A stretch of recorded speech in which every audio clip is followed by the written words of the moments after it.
Welcome back, nerds, to another edition of Two Nerdy Dads. We have Jason Applegate. Hello, how are you guys? And Jimmy Palmquist. Two children of the 80s you would not believe. That's right. Anyway, Jason, what are we going to talk about today? Well, I just had the opportunity to finish the Old Man Logan series. I got it on the paperback graphic novel, trade paperback. So, now, is this the first time you've read it, or are you revisiting it? Yeah, no, okay. It's the first time I've read it. You know, I had sort of left the X-Men for a while back in college when I couldn't afford to buy them, and they had so many titles, it's so hard to keep track of everything. Yeah, it got ridiculous. Yeah, I really did. So when I tried to jump, man, I tell you, I didn't even recognize some of the team. And so, you know, Wolverine was in the mix there. I mean, I recognized Wolverine, but I had lost sort of track of what was going on with him. So I had no idea that this story was coming around and that it would be as awesome as it was until I heard our young whippersnappers talking about it. And Cubby and Brandon, I think, were talking about how they wanted to see that as the next Wolverine series. Yeah. And so I was like, I got to check this out. So I did, and I have to say, I really did enjoy it. It was really good. Have you read it? Yeah, I had sort of a similar experience about 4 years ago when I got back into comics. And the same thing, I kept hearing, you got to read Old Man Logan, you got to read Old Man Logan. I'm like, whatever, shut up. I got a lot of catching up to do. Yeah. And I actually started back, I'm not a DC guy for the most part, but I started back with the DC line with Blackest Night, Lantern. And it was mainly because, like what you said, I looked at the X-Men and I'm like, I don't recognize what's going on. I don't even think Charles Xavier was in the picture at that moment. Get it, so whatever. But then I was like, I want my X-Men fix, so I went to the Wolverine Old Man Logan, and yeah, it was, it was mind-blowing in that it incorporated just about everybody in the Marvel Universe. It was so cool. That was the coolest part of it, I thought, it's a great Wolverine story, and yeah. I'll get to that in a minute, but what was sort of the most rewarding part of it were all the little nods, you know? How the villains had broken everything up. And even though you don't see even some of them, like I love that Paste Pot Pete somehow got some part of his territory. And he's been called, you know, one of the worst Spider-Man villains ever and stuff like that. And even he had, a nod in there. Probably my favorite one was Hank Pym and his body, you know, the skeleton of him as a giant. And it is this sort of like the coolest part was if you didn't really look closely at it is one of the roadways goes right through his skull, like there's a hole at the top of his skull. I was just like, that is so morbid.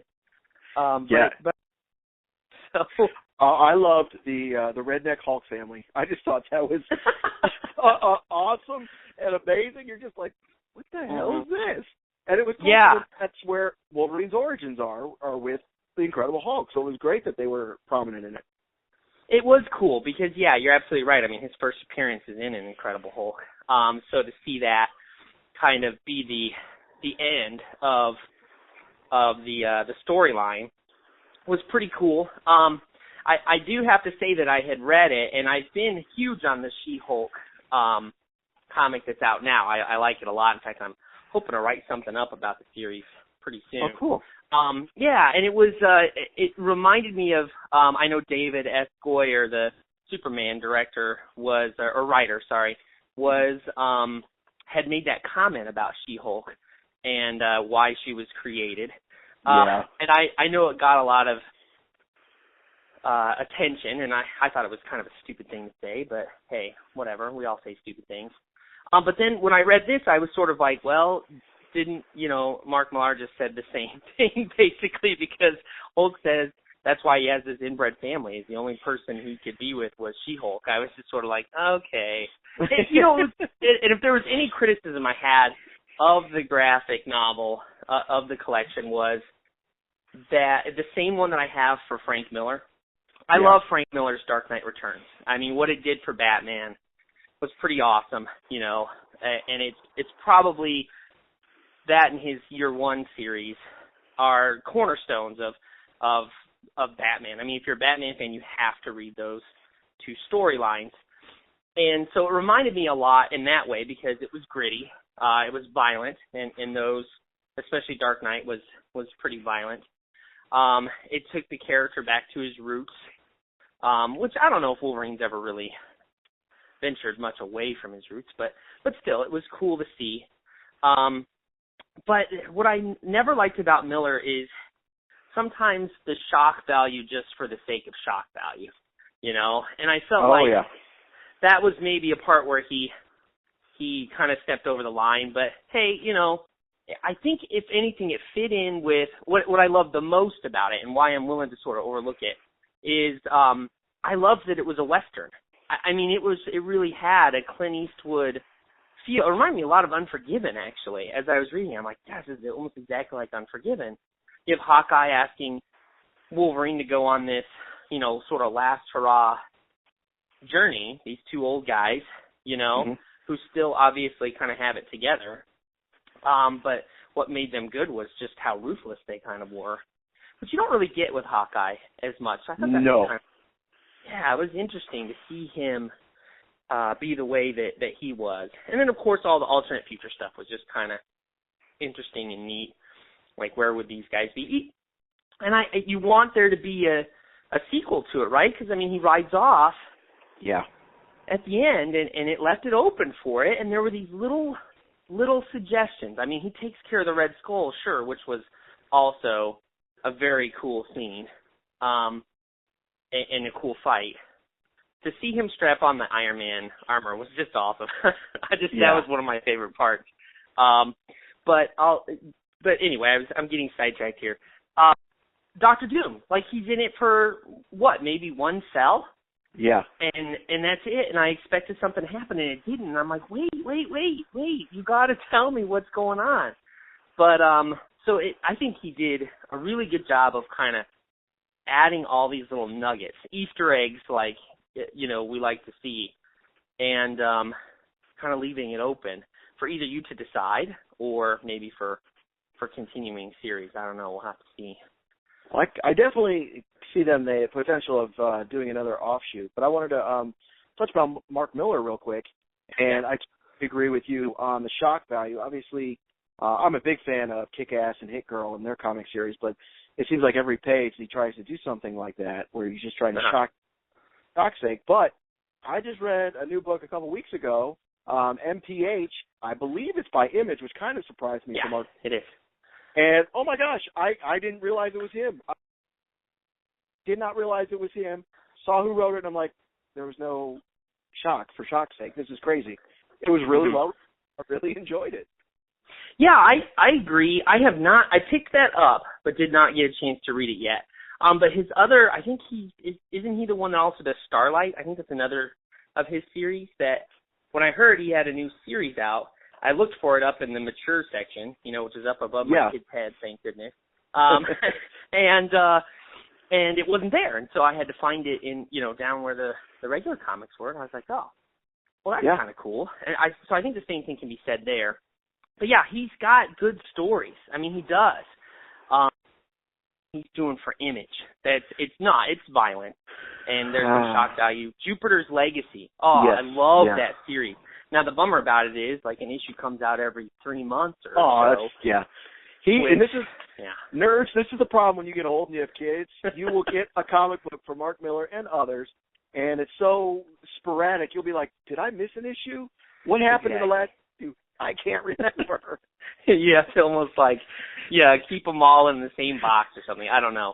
Well, and the other thing is, Dad, I know that you probably deal with this too, is, and the bummer about it, about Millar's stuff, is that, you know, I can't read that when my kids are around, you know? Yeah. So the only time I could read Old Man Wolverine was, and even though I don't think that was I don't know if it was labeled mature when it was officially released or not, but I wasn't going to have that out because, you know, my son especially he'd see, oh, look, it's a Wolverine comic, and he'd want to be over my shoulder looking at stuff, and Yeah. It was just way too violent for kids. That's definitely one of the dangers I've had the past couple of years with Free Comic Book Day. Yeah? We picked up Future's Edge. Cool. It got a cool cover. I can't remember what the Free Comic Book Day cover was.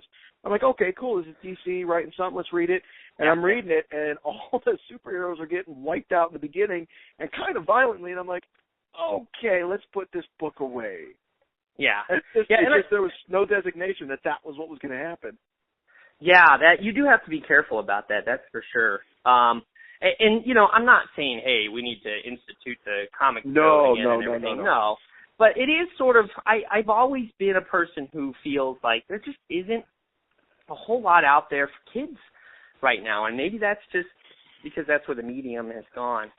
It's going towards older audiences. But let's definitely touch down upon that again, because I know you brought that up. But real quick, before we leave Wolverine, we can't, I just remembered, we can't make a sequel to Old Man Logan because he's going to die. Oh, my gosh. Right? Yeah. There's a shocker. Yeah, I just saw that, what is it? He's got 3 months to live or whatever? Something like that. Yeah, 3 months to live, which, you know what? I'm probably going to get sucked in on it. I know when they rebooted it, I almost got the first issue, you know, because Marvel's been rebooting. And like you were saying, you know, it's hard to get into some of these storylines if you've been out. So when they reboot, it's not bad. But then when I heard he lost his healing factor and blah, blah, blah, I was just like, So I kind of asked a couple people, and they're like, it's okay. And so I'm like, okay, I'm just not going to jump on. But now that they're doing this, I'll probably get sucked in just to see how he dies and all of that stuff. But I don't know. I just don't. I don't know. It's become such a joke, and I think that kids today, and even just normal people today, don't remember, like, when Superman died. Oh, my God, that was huge. When Jason Todd died, holy crap, that was huge. I mean, these are things where Superman is a little different, but these people probably weren't going to come back. You didn't think they were going to come back. Now, and Jason Todd, Go ahead, sorry. No, I was going to say, just today, if you hear somebody's going to die, they'll be back in a month or two. Yeah, basically, right? I mean, when Jason Todd died, I mean, it took them, they didn't bring him back for, 15 years probably? I mean, you're talking 87, 88 when he died? Yeah, it was almost like a cool twist versus we got to bring back this major character. How are we going to do it? Right, exactly. And the coolest thing for those of our younger listeners who don't know about the death of Robin, which was that's another cornerstone Batman book you've got to read. Yeah. And that was that readers voted. There was 900 numbers. You had to pay. Yeah. It was before websites. Yeah, right. Before websites, on your rotary phone, if you probably still had one. You had to dial in and vote, one number for yes and one number for no as to whether or not Robin dies. And he barely died. It was close. It was super close. So, if I remember great correctly, idea. If I remember correctly, they were surprised. They really were surprised that despite Jason Todd being not the most popular Robin, they were surprised that voters wanted him dead. Yeah, and when I looked back and found out it was as close as it was, I was surprised it was as close as it was. And really it signified the end of that kind of Robin, too, this sort of pixie pants, Peter Pan-ish looking Robin, which was really, his costume did not fit Jason Todd because he was so sort of like a disgruntled, angsty teen. His character actually was kind of interesting, I thought. I was just going to say that. His costume was awful for the fact that he was like a mean streets, badass kid that would listen to nobody. And that's kind of how that's exactly how he died. And it cracks me up if you go back and read it, considering the artwork today and the storylines today. You have like the Joker as the Prince of Saudi Arabia or something ridiculous. Yeah. And it's really jokey art. And then you have this horrible event with Robin dying. You're like, oh, I didn't necessarily expect that. That's weird. Which was pretty bloody for its time when you think about it. I mean, him hitting him with the crowbar a bunch of times. Yeah, it was pretty crazy. But anyway, to get back to characters dying off. I mean, there was that one, and then you're exactly right. Superman dying was huge. I mean, it made the front page of the New York Times, I think, or one of the big newspapers. It was a big deal. And of course, all the comics, they went crazy with the black bag and all this. I mean, it was great marketing ploy. Well, I remember they're going to bring him back, but exactly. But my dad, he did not collect comic books, and I vividly remember we were on vacation in Florida, and he must have seen the USA Today or New York Times or whatever. And he's like, "I got to check this out. Where's a comic book store?" I'm like, "Why? Why would you want?" He's like, "Superman died." Yeah, I know. Yeah. How do you know? Yeah, people who didn't even, read comics were talking about it. And now you're exactly right. It's such a second day kind of thing. I mean, when Batman died a couple years ago, most people didn't even pay attention. When Captain America died, it was like, oh, yeah, okay. And so everybody's doing it. So, Johnny I guess Storm, it's kind that of was Wolverine. funny. Yeah. Exactly. Boy, Marvel, that was so funny, the marketing on that with, one of the Fantastic Four is going to die. Who's it going to be? And then Marvel leaked it that morning of the release of the book. It's like, you guys are so stupid. What are you doing? Yeah, I don't know what the plan was behind that. I don't know. Whether they thought people would be, like it would sell more. Maybe they weren't getting the feedback they thought they were, the buzz about it. I mean, we talked about this last time. Not a huge Fantastic Four fan. Yeah. I really thought they were going to kill off Sue. I thought that would have been kind of a more maybe heartstring kind of a go, but nope, they went that way. But anyway, you're exactly right. So I don't know what to think about the 3 months to live. Wolverine losing his healing factor seems pretty kind of, I don't know. And it's weird because there was a great, and I know Wolverine has almost died like a million times. Okay, I get it. Yeah. But yeah. I don't know if you read Uncanny X-Force. I can't even tell you what edition it was because they keep rebooting this stuff. I believe it the current one, and they were focusing on Apocalypse and style Apocalypse. And I can't remember who stole him and kidnapped him, and they were trying to get him back. And they had, I believe it was Wolverine in an underwater water tank, and they were just drowning him and making Apocalypse watch. It was actually Deadpool who came out to be the hero, and you're like, oh my God, that's weird. But that was the perfect time to kill him. They could have kept his healing factor and still killed him because he was really, I felt, on the brink of dying, which is weird for Wolverine. Mm-hmm. So we're going to make it this huge event, which will be undone in a month or two, and blah, blah, blah. Right. Yeah, I'm sure it's got to be, or unless there's some trick to it anyway. I mean, one of my favorites when they did sort of reboot Wolverine, just 3 or 4 years ago, was when they sent him to hell. I thought that was kind of cool. Oh yeah, that was a neat storyline. Yeah, that was very cool. Yeah, but that was wasn't that because his body got possessed by a demon, so his soul went to hell? I don't remember, but anyway, it just seems like a marketing ploy. That's another thing, nerds. As you get older, you remember cool things happened, but you don't remember the specifics of the cool things. You're like, yeah, it happened. I know it did. There's only so much memory space. You can't log it away. You can't log everything away. When you have your two kids, son and daughter, going, hey, Daddy, I want this, I want this, I want this. I'm like, what? I know something cool happened in my life. Like this weekend, some of my X-Men history was wiped out because I got to read my daughter My Little Pony.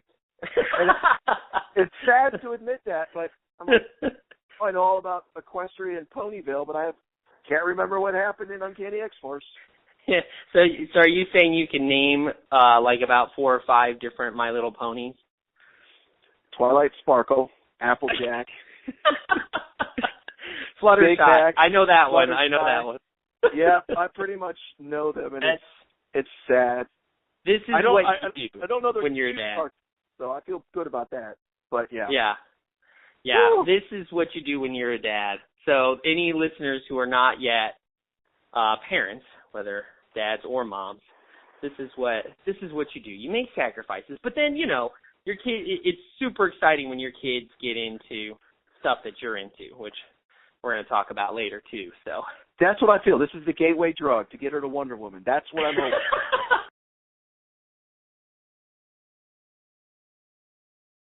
Updates on Batman and Superman. Or The Dawn of Justice. Right. Yes. The new title, The Dawn of Justice. Which, again, it's like, I think Kevin Smith tweeted this, and I completely agreed. It was like, why just call it World's Finest? That would have been so cool. It was and a great nod, you know? No, now it's that they're going to court to battle over the rights to who owns the Batmobile or something stupid. Oh, really? I had missed that. No. That's what I'm saying. It sounds like... Oh, that's what it sounds like? See what you just did to me? I was like, wait, what? Yeah, it's Law and Order. Dun, dun, dun. Yeah, I got you now. Yeah, Batman versus Superman. Like it's a... Yes. Dawn of Justice. Yeah, I'm a little slow today, I guess. I got to wake up a little bit here. No worry, you're in Michigan. Things are slow in Michigan. Yeah, well, speaking of which, something I just saw, tomorrow is RoboCop Day. Because the DVD is releasing, and, you know, they filmed RoboCop, the original, and the reboot in Detroit. Yeah. And I guess tomorrow, it's Detroit, man. Hey, they're filming Batman versus Superman here, too, so that's kind of cool. Do they dedicate that statue yet? That's what they're doing. They're doing it tomorrow. They're like going to unveil the statue, which is really just surreal. I remember hearing about it when they were making the movie, that they were going to do this statue. And I remember it getting like, you know, some positive response and some negative response to it. And I just thought, how odd. What a strange little thing that's going on. But, hey, so tomorrow is RoboCop Day. I will be celebrating. I don't know how, but in some way. Yeah, exactly. I guess we'll go have drinks or something. But I kind of wanted to hear what you thought about Batman versus Superman, Dawn of Justice. What were your... I really, and this is, I know there's a big divide here. I really enjoyed Man of Steel. I loved the tale of Clark Kent, Kal-El, and Jor-El and Pa Kent. Jonathan. I really thought that storyline with the dads was fantastic. Not so much Zod. I thought Zod was fine. I just thought the battle with him at the end, I honestly didn't care that they took out New York City, or Metropolis, I'm sorry. But it just went on forever, and I'm like, come on, get to a point here. This is getting ridiculous. But I really enjoyed the movie. So having a follow-up that isn't necessarily a sequel, so to say, that you're actually bringing in another major hero, which is kind of, I almost want to say unheard of, because I know we have teams, but you don't really have a major character like Superman, then enlisting a major character like Batman. It's like, wow, that's pretty big news. But the rumors, we've heard about it, where you're going to have sort of an established Batman versus a year one Batman. Cool. I like that. It was funny. I was just watching The Town last night with Ben Affleck, and I told Allison, my wife, I'm like, I still hold true that if I heard Ben Affleck was directing, I would feel way more comfortable, but I'm not necessarily opposed to him playing Batman. I think movies like Town, Argo, but I go back to Dogma, where he played Bartleby, and his role as the Angel was, when he made the turn to evil, I was like, man, that is fantastic. I didn't see that coming out of Ben Affleck. So I think he could handle it, but I wish he was directing. I'll say that. Yeah, well, I hear what you're saying, and I think I'm in total agreement. There's a little bit of hesitation. I think most of it comes from Daredevil, you know, and it's just, that's his last. Everybody's going to look to that, and they're just going to say, if this is Daredevil, we're in a whole heap of trouble. Yeah. And I'm also leery that we're still looking at Warner Brothers. Warner Brothers has a really bad track record with their DC characters. And whether you like it or not, you look at it, you have Superman, Superman 2, then you throw in like Richard Pryor and The Quest for Peace, and you're like, what the heck is this? Their Batman with Tim Burton and Michael Keaton, I enjoyed. I didn't like 2 so much as the first one. They're not bad. But then you come on with some goofy stuff with Val Kilmer and George Clooney, and it just downward spiral. And you have Green Lantern, which wasn't awful, but again, I don't want, that's not awful. I want a really good movie. These are great characters. And we're not seeing Warner Brothers being able to do that. Their major exception is the Dark Knight series by Christopher Nolan.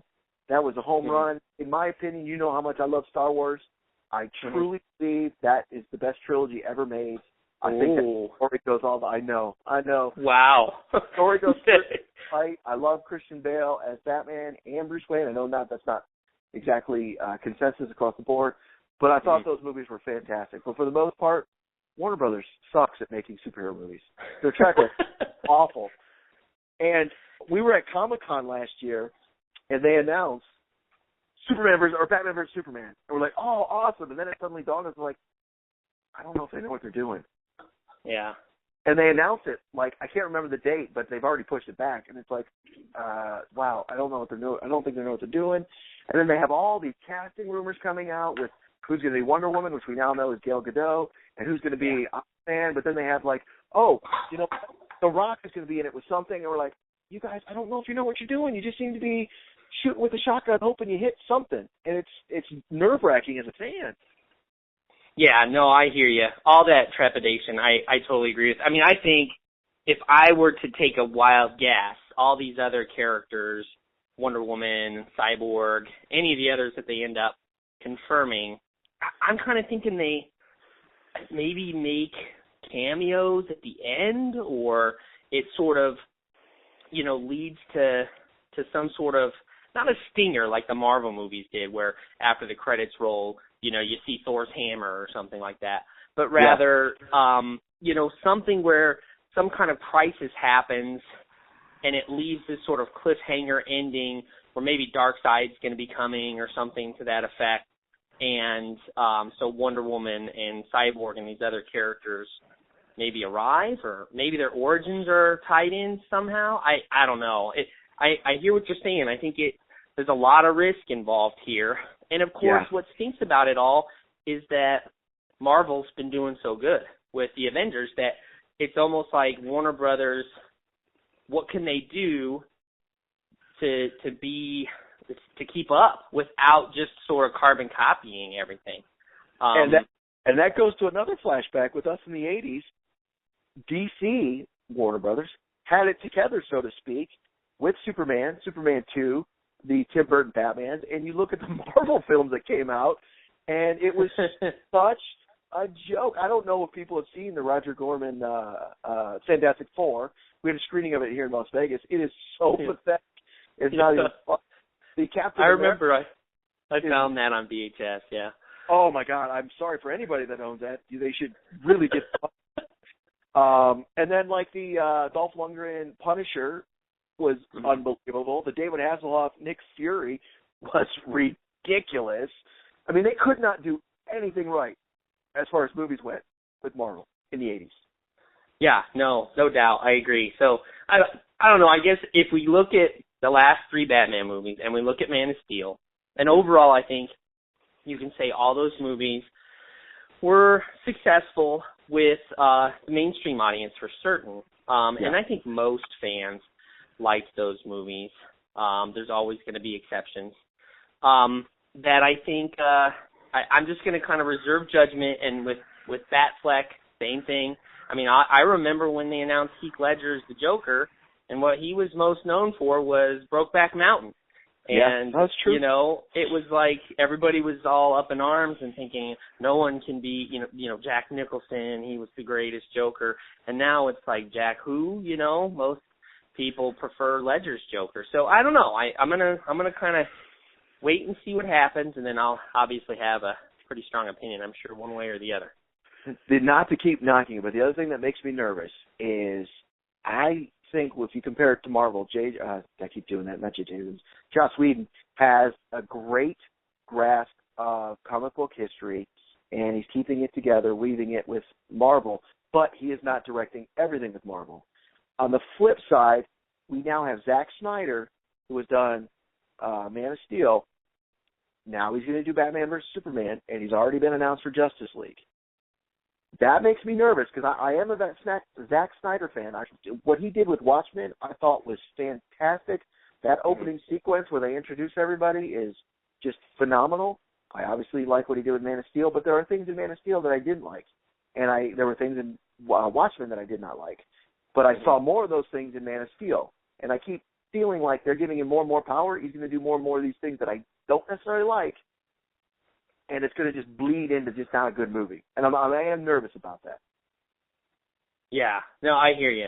There's certainly, I think a lot of people out there share those same concerns. But, like you said, we can't judge until we see it. And so far, Warner Brothers seems to be going along the right path. I want them to succeed, so I hope they do. I think they're on a good path. Here's hoping. Yeah. What do we have? I think we're going to talk a little Star Wars news. Is that right? Yeah. What are you thinking? I mean, you're my Star Wars go-to guy. I mean, you and my brother, huge Star Wars fan. Well, I know you. James, which is amazing and awesome. Obviously, the best people in the world are named James. So that's cool. Yeah, true. There are a lot of good Jameses in the world. Let's put it that way. Since this has been announced, I honestly don't know if you and I have talked about this. I don't think we have, yeah. Since it was announced that Disney bought out Lucasfilm and they were going to make more movies, a lot of people are nervous. How are they going to do this? How are they going to handle it? What's going to be the canon and all this? I've been thrilled. I'm like, make as many Star Wars movies as you can. There are going to be ones I don't like. That's fine. There's books in the extended universe I didn't like. That's all right, because there were some I absolutely loved. I just love the universe. I cannot wait to see more of it. I'm thrilled that they're making a new trilogy. I'm thrilled that they announced 3 spin-offs, Boba Fett, Han Solo, and speculated to be Rogue Squadron. More the merrier. Please do it. And something that didn't occur to me before is we have, basically George Lucas producing / directing most of the movies to date. Obviously, he didn't do Empire Strikes Back or Return of the Jedi. But we now have J.J. Abrams doing the next 3. But when they announced Gareth Edwards, who did Godzilla, is going to do the first spin-off, I was like, God, you know what? It never occurred to me that we're just going to have individual directors showing off their talents in the Star Wars universe. That's a great thing, too. I love that. I can't wait to see what they do. I just think that's a great thing because we have these novels written by individuals. Yeah, George Lucas approved storylines, but you have Timothy Zahn. You have Anderson. You have all these people writing books.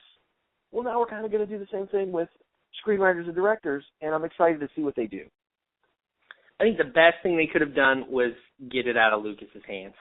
It just seemed like, you look at even, how we both feel about the prequels anyway. Yeah. We won't even go there. But if once he released it and sort of was like, okay, there are other talented people out there, do something with this. That's what I'm the most excited about, is that you're going to see, like you said, all this talent. Abrams did an awesome job with the Star Trek reboot, in my opinion. Oh, yeah. I know a lot of Trekkies out there don't particularly care for it, but they always seem to be upset about something. So they take it seriously. Star Wars was always better than Star Trek, but now it's gotten a lot closer with the reboots. I would say that. I know I always liked, and I liked the old Star Trek. I was never a huge Next Generation fan as much as I love Patrick Stewart. I just wasn't a huge fan. Maybe because I liked Bones so much. And there just wasn't a comparable character there. But anyway, before we get too sidetracked, I'm excited about that, about the fact that Star Wars is finally going to be open for people to create these things. And then the spin-off, the more Star Wars, the better. I think you're exactly right.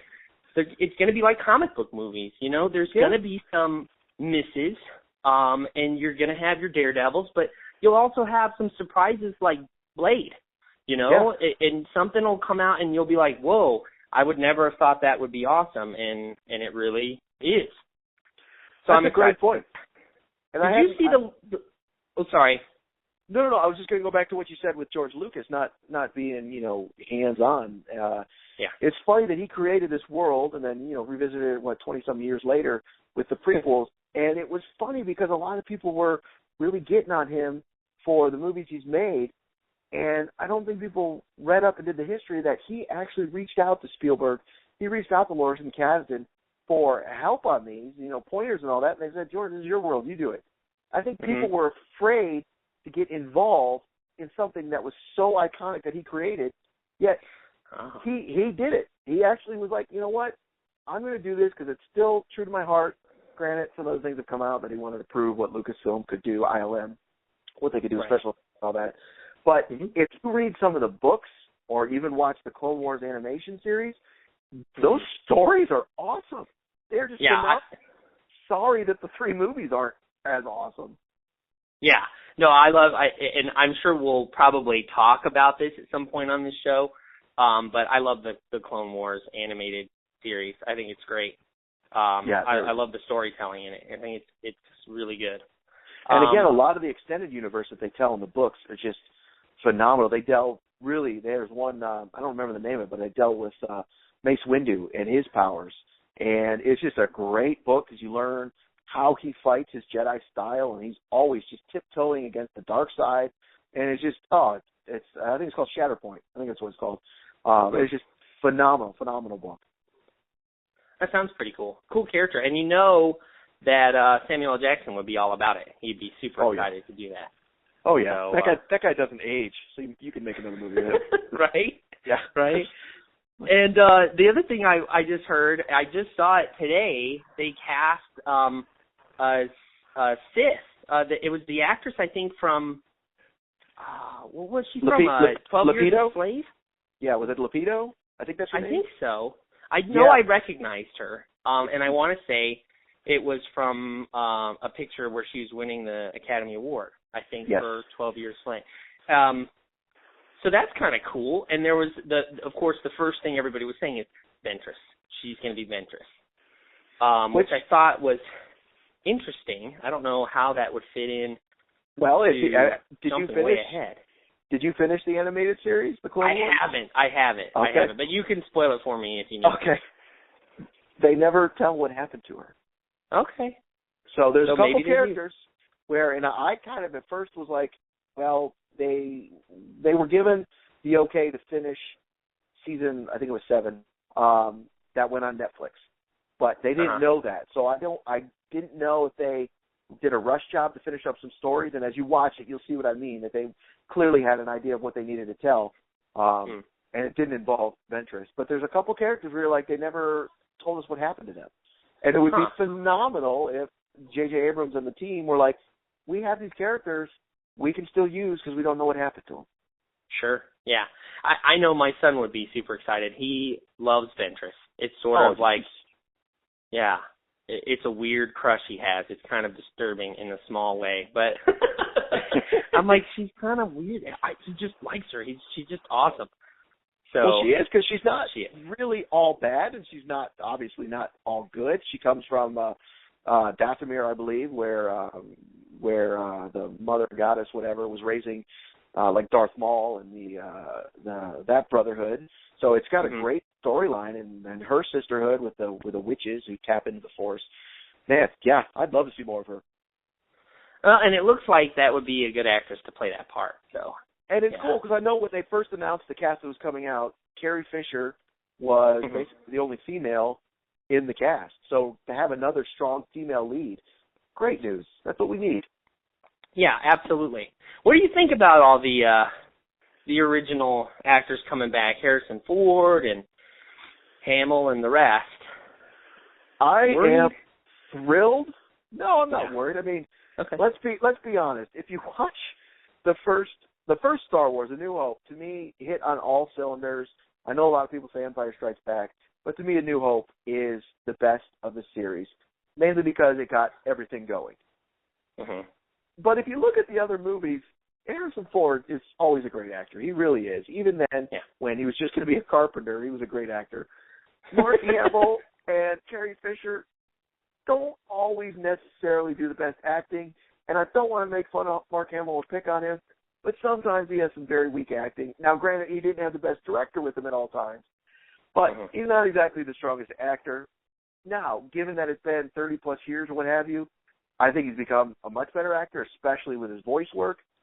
I think he could jump right into Luke Skywalker, the aged Jedi who's hopefully training new Jedi. And again, we didn't touch on this yet on this podcast, but the canon has sort of been destroyed with the extended universe in that only the movies exist and some of the extended universe from the prequels. So we don't know the story. We don't know. It's not Timothy Zahn's trilogy. It's not the Young Jedi Academy. We don't know.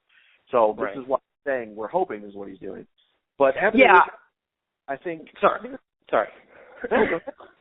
I was just going to chime in that I think I thought that was good news that they like wiped out the canon. I know a lot of people are upset because they were like, hey, this is what I grew up reading, and how dare you say it doesn't matter. But it just opens it up because then you can just do what you want to do. It does. They're not hamstrung anymore, and I've consoled myself with now that that's basically a what if or a multi-universe or just something else that exists, but not necessarily in this mainstream. And as I joke, we now have 2 bits of information. Boba Fett is currently dead, but Chewbacca is currently alive. So we've going on because, as we know, Chewbacca died as 2 planets collided. I'm so happy that it took 2 planets to collide to kill Chewbacca. But I'm still pissed at George Lucas at okaying his death, and this is far in the universe, the extended universe. And then we know from Dark Empire, from Dark Horse, that Boba Fett did not, in fact, die in the pit of Sarlacc. Right. But now that's been killed. He is currently dead. Yeah, that's too bad, because I love Boba Fett, and I would love to see him back. So. Well, I'm hoping because one of the spin-offs is Boba Fett, that we're focusing on Boba Fett past Jabba the Hutt and not necessarily pre-Jabba the Hutt. But I don't know. It's Lawrence Kasdan who helped mold and shape and create Boba Fett. So hopefully he holds on to him, which a lot of people do think Boba Fett first appeared in Empire Strikes Back. That is not true. He first appeared in a cartoon that was attached to the holiday special. Yes, which is another VHS rental I did one time. The old Star Wars. We'll have to do, when it comes around to Christmas time, we'll have to do a recommendation on that bad boy. That would be amazing. I don't know if I can recommend it, though, because it's bad. No, you have to see it. If nothing else, for the first appearance of Boba Fett and the evidence of that the Ewoks were supposed to be Wookiees in Return of the Jedi, because you see Chewbacca living in these, in basically the Ewok trees. So I think it's worth that in and of itself. And anytime you can cross over the Golden Girls with B. Arthur in Star Wars, I'm in. Right? That's just brilliance. I don't know how you could argue with that. And I think my history might be incorrect here, but I think it was the last time we see Mark Hamill in a Star Wars situation before his bad accident. Yeah. They had the monster in Empire Strikes Back. Yep. I think you're exactly right, if I remember right. So, yeah, nice. So, what else do we got here? We're going to do some picks, I think? Yeah, I kind of thought we'd start called Parenting Win, which was like just a suggestion for something that you could enjoy with your kids, since we're doing this as 2 nerdy dads, to feature something where you can, introduce this to your kids. You guys can both enjoy it. So I'll start off if you don't mind. Go for it. All right, my parenting win this week is Godzilla. The old Godzilla movies. I just watched them with my kids. I took Cade to see my oldest son. He's 10, so I took him to see Godzilla the movie after I'd seen it, of course. And he loved it. And so I was like, we need to watch the old one from when I was a kid that I remember I used to love watching. So we watched Monster Zero, which is basically Godzilla and Rodan versus King Ghidorah, or I can't remember how you say his name, but it's the 3-headed dragon one that shoots lightning out of its mouth. And it was just awesome to watch. So they're all on Netflix, the old Godzilla. Oh, really? Movies. Yeah, they're on the These are like the rubber suit Godzilla, right? Oh, yeah. Yeah, the rubber-suited Godzilla, the classic one. And the best part in the whole movie cracked me up. Godzilla beats King Ghidorah, and he does this little victory dance where he jumps up like a leprechaun and clicks his feet together like a little Irish classic. I died, and my daughter who wasn't super excited about seeing it because she had seen a clip from Mothra, and she's very upset that Godzilla killed the butterfly. Yeah. So she was not too sure about this one. But when she saw Godzilla do the happy dance, she died laughing, and then repeatedly, I think she still will, if you ask her, she will do the Godzilla happy dance for you. That's hilarious. Yeah, it was definitely worth it. It's just a joy to watch. The bad dubbing and everything else. Yeah, that's true. That's kind of where it came. That and the martial arts movies are where the funny dubbing came from that everybody made fun of back then. Yeah, absolutely. I remember, I don't remember which movie it was, but I remember it was obviously a Japanese import of Godzilla that they filmed additional scenes with Raymond Burr in English, obviously, here in America, but they intercut it with Japanese scenes, and I believe they rewrote whatever the Japanese scientists were saying to match the script they had written for Raymond Burr, and it was still awful. It did not match.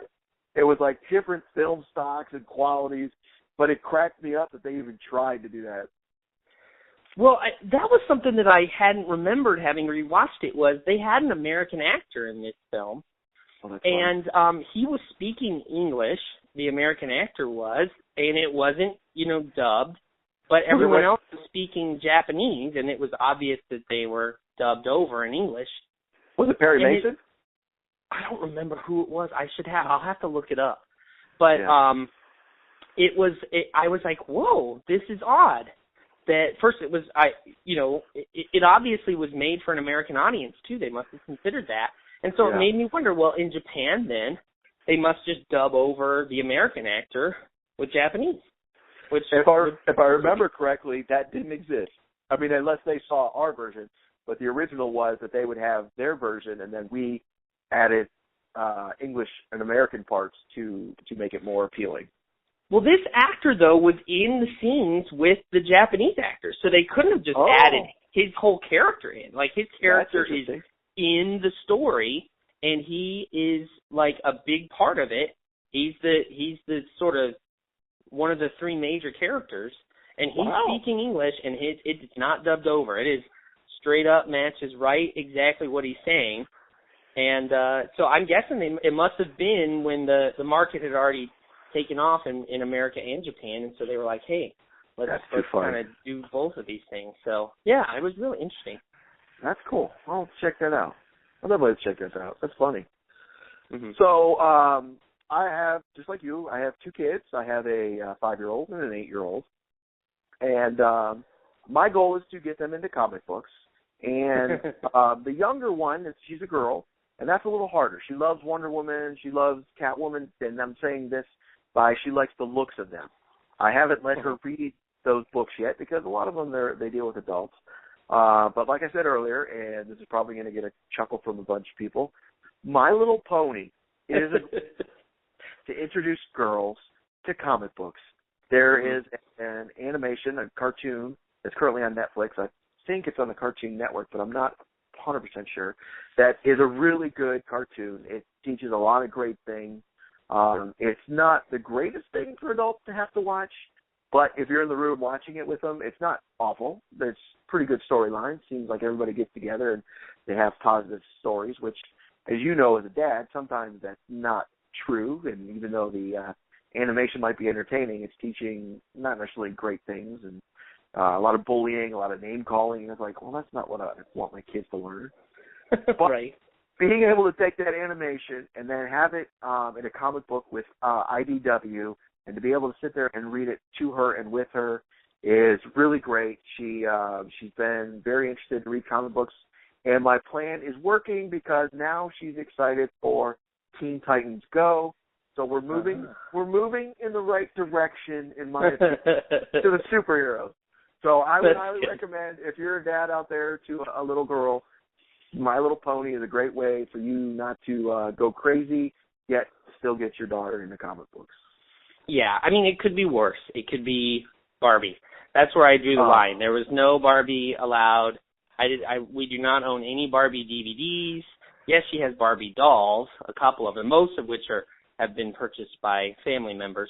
But no Barbie cartoons or anything else. But yeah, I have to admit, I've watched the My Little Pony cartoon, and I have purchased for my daughter the My Little Pony. So if my daughter is any indication, which she's an odd one, so she's probably not, but but maybe she is, because we're kind of odd, and oh yeah, our kids end up a lot more like us than maybe we would like. But she has transitioned into the superhero world for sure, and Star Wars and everything else. And it does. I think what helps too, and I think you can speak to this as well, is that they adore their older brothers, and so if their older brother is into that stuff, then they will be into it too. Yeah, I completely agree. That helps a lot. And if you are a father and you're worried about your son or your daughter getting into My Little Ponies, there's a great documentary on Netflix called Bronies, which was an eye-opener to me. And I joke because we went to Comic-Con the first year, and I saw a dude dressed up as My Little Pony. I'm like, what is that about? Seriously. Yeah. And I don't know. I watched this documentary, though, Bronies, and it is such an eye-opener. It is really cool. There are actually, and I hope I'm not speaking out of turn, but there are fans within the military who have their own groups, and they're Bronies. And these are like the hardest guys on earth. Really? Yeah, and it was really cool in this documentary. I don't remember the actor. He was in one of the Star Trek TV shows, but he also voices one of the characters. He's been in a ton of stuff. I just can't remember his name. He actually is one of the voices in the documentary, and he goes around introducing a father who's not terribly thrilled that his son is into My Little Ponies, and he's introducing him around to other fans, to this military group. He actually goes to an awards dinner with this military group, and it's just really cool to see, to be like, yeah, why are people making fun of guys who like My Little Pony? But yeah, well, I'll be honest, I did, because I'm like, that's weird. But now that I know a little more, yeah, it makes sense, I guess. I will have to check that out, because I was of that opinion that is just weird and odd. But, my opinion has always been, look, if your kid loves it, love it. No matter what it is, because if the more you try to shut them down on something like that, that's when it becomes, more of a problem, and then you're not letting, your son or daughter sort of express what they're into and what they're about. So there's nothing wrong with that. No, when I see these stories of, you see them pop up online on Facebook every, couple months, where a kid gets made fun of because he had a My Little Pony backpack. And he's like a 10-year-old or 8-year-old. It's like, really? What? That's silly. That's absolutely silly. Nobody. I think one school even disallowed in school. And you're like, why? He's a kid. Let kids just be kids. They're gonna be jaded like us soon enough. Let them be kids. Right. Yeah. No, if there's anything that this country is still sort of all hung up about, it's gender issues like that. Yeah. Yep, that's why I live in Las Vegas. Yes. I bet you have a lot more progressive people there. One or two. Cool. Well, I think both parenting wins, Godzilla and My Little Pony. Maybe they'll do a crossover one day, and we can would love that. I would love that. I would love to see Godzilla take on Twilight Princess. I don't know who would win. Awesome.